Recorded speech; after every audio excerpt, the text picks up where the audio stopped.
ஏற்கனவே உலகத்துல நடக்கிற போர் பத்தாதுன்னு புதுசா வேற ஒரு போர் தொடங்கி இருக்கு.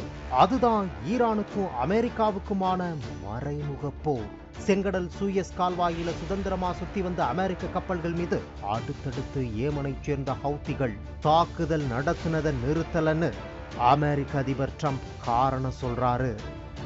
அப்பாவி அமெரிக்க படையினர் கொல்லப்பட்டதை ஏற்க முடியாதுன்னும், எங்க நாட்டு கடற்படை கப்பல்கள் அமெரிக்க கொடி கட்டின கப்பல்களை சுட்டு தள்ளுவதாகவும் ஹவுத்திகள் மேல குற்றஞ்சாட்டி இருக்காரு.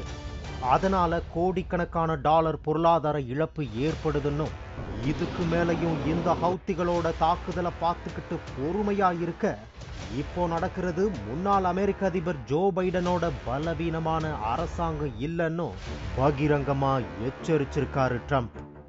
ஏமன் தலைநகர் சனாவுல நடந்த தாக்குதல்ல 30க்கும் மேற்பட்ட ஹவுத்தி தீவிரவாதிகள் வேட்டையாடப்பட்டிருக்காங்க.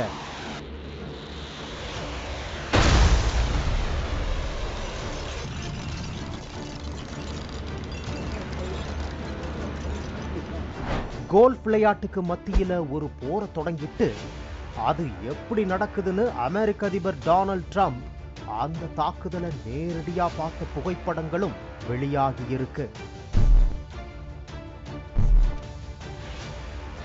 ஹவுதி தீவிரவாதிகளை பயங்கரமா எச்சரிக்கிற ட்ரம்ப், உங்க டைம் முடிஞ்சு போச்சு, இன்னையில இருந்தே நீங்க தாக்குதலை நிறுத்தியே ஆகணும், இல்லன்னா இதுவரைக்கும் பார்த்திடாத அளவுக்கு நரகத்தை கண்முன் காட்டும் அளவுக்கு குண்டு மழைய பொழிஞ்சு தள்ளும் என மிரட்டல் விடுத்திருக்காரு. அதே போல ஈரானுக்கும் எச்சரிக்கை விடுத்திருக்காரு டொனால்ட் ட்ரம்ப். ஹவுத்திகளுக்கு சப்போர்ட் பண்றத உடனடியா நிறுத்துங்க, அமெரிக்க மக்களையோ உலகத்திலேயே அதிகமான ஆணைகளை பிறப்பிச்ச அமெரிக்க அதிபரான தன்னையோ மிரட்டி பார்க்க வேணான்னு ஈரானை எச்சரிச்சிருக்காரு. அதையும் மீறி மிரட்டி பார்த்தா அப்புறம் நடக்கிறதுக்கு நீங்க தான் பொறுப்பு, இனி நாங்க நல்லபடியா நடக்க மாட்டோம், ஜாக்கிரதை என ட்ரம்ப் தன்னோட அறிக்கையில கூறியிருக்காரு. 2023 இருந்தே ஹவுத்திகள் ஏடன் வளைகுடா, செங்கடல், சூயஸ் கால்வாய் போன்ற உலகின் முக்கியமான கடல் வழித்தடத்தில் வர்ற வணிக போர்க்கப்பல்கள் மேல தாக்குதல் நடத்திட்டு வர்றது அதிகரிச்சிருக்கு. ஆனா இப்போ ட்ரம்ப் ரியாக்ட் பண்ணுறதுக்கு பின்னாடியும் ஒரு முக்கிய காரணம் இருக்கு. இது ஹவுத்திகளுக்கும் அமெரிக்காவுக்குமான பிரச்சனை மட்டும் இல்ல, அதுக்கு பின்னாடி ஈரான் தொடர்பான ஒரு முக்கியமான அதிக பதற்றமிக்க காரணமும் இருக்கு.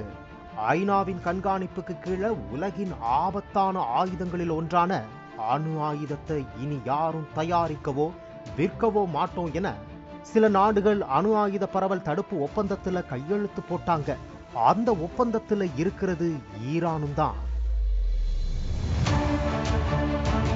அணு ஆயுதம் செய்ய 90% மேல செறிவூட்டப்பட்ட யுரேனியம் தேவைப்படும். இந்த ஒப்பந்தம் கையெழுத்தானப்போ மிக குறைந்த அளவே இருப்பு இருந்தது. அதற்கு அப்புறம் இருப்பை அதிகரிச்சதால ஈரான் அணு ஆயுதம் தயாரிக்காமல் இருக்கவும், அணு சக்தியை மின் உற்பத்திக்கு மட்டும் பயன்படுத்துவோம்னு உறுதியளிச்சு ஒபாமா ஆட்சி காலத்துல அமெரிக்கா, ஐரோப்பிய நாடுகள் சேர்ந்து ஒப்பந்தம் போட்டுச்சு. ஆனா முதன்முறையா அதிபரானப்போ அந்த ஒப்பந்தத்துல இருந்து வெளியேறினாரு ட்ரம்ப். இதனால நேத்து போன ஒப்பந்தம் ஈரானுக்கு அணு ஆயுதம் தயாரிப்பதற்கான தெம்ப கொடுத்துச்சு. அதுக்கப்புறம் ஜோ பைடனின் ஆட்சி காலத்துல எதிர்ப்பு இருந்தாலும் ஈரானுக்கான அழுத்தம் அதிகம் இல்லாம போனதால விறுவிறுன்னு ஆயுதம் தயாரிப்பதற்கான செறிவூட்டப்பட்ட யுரேனியத்தோட இருப்பை அதிகரிச்சது ஈரான். ஆனா இது ஐநாவின் சர்வதேச அணுசக்தி அமைப்பு மோப்பம் பிடிச்சு நேர்ல சென்று பார்த்தப்போ 80%க்கும் மேல செறிவூட்டப்பட்ட யுரேனியம் இருந்ததை கண்டுபிடிச்சதும் தயாரிப்பு கோளாறுன்னு மழுப்புனது ஈரான். ட்ரம்ப் மாதிரியான ஒரு சக்தி வாய்ந்த தலைவர் அமெரிக்காவுக்கு தலைமை ஏற்க கூடாதுன்னு அந்த நாட்டோட அதிபர் தேர்தல் பிரச்சாரத்தின் சமயத்திலேயே 2 முறை ட்ரம்புக்கு கொலை முயற்சி நடந்தது. அதுல ஒரு முறை துப்பாக்கி தோட்டா ட்ரம்பின் காதுகளை பதம் பார்த்ததும் நினைவிருக்கலாம். அதுக்கப்புறம் 2ஆம் முறை அதிபரான ட்ரம்ப் முதலாட்சியில கைவிடப்பட்ட டீல இப்ப முடிக்க முனைப்பு காட்டி வராரு. இது ஈரானுக்கு மேலும் தலைவலியை கொடுத்துச்சு. தங்களோட ஆதரவாளர்களான ஹவுதிகள் மூலமா அமெரிக்க கப்பல்கள் மீதான தாக்குதலையும் அதிகரிச்சிடுச்சு.